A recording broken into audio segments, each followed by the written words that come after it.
we have now gathered 300 stories, and I would say every single story is just mind-bogglingly courageous. The people are full of dignity, and despite the setbacks, many of them actually are very reluctant to talk about any kind of discrimination they suffered when clearly these 80 and 90-year-olds grew up under Jim Crow or worse, and yet they did not want to talk about it.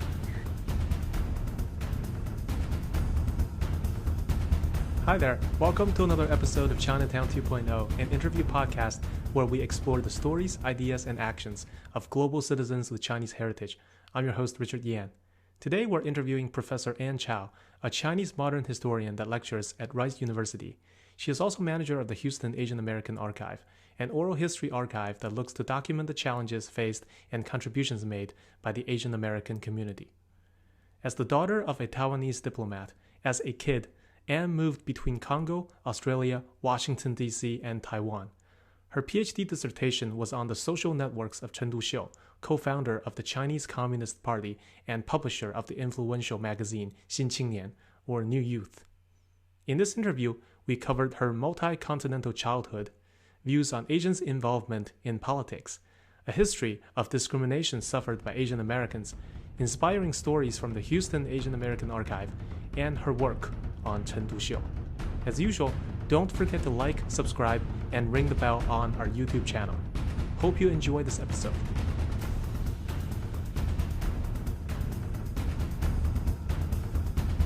Hi, Anne. Good morning.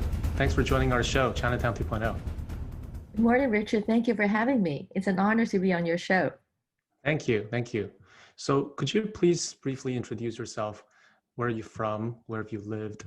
Tell us about your profession and what you're passionate about. Sure. I'm trained as a modern Chinese historian.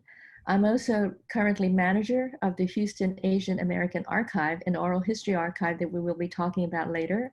I was born in Taipei, Taiwan, and my father was a diplomat for the Chinese government on Taiwan, for the Nationalist Party. And so when I was 10 years old, he was assigned abroad.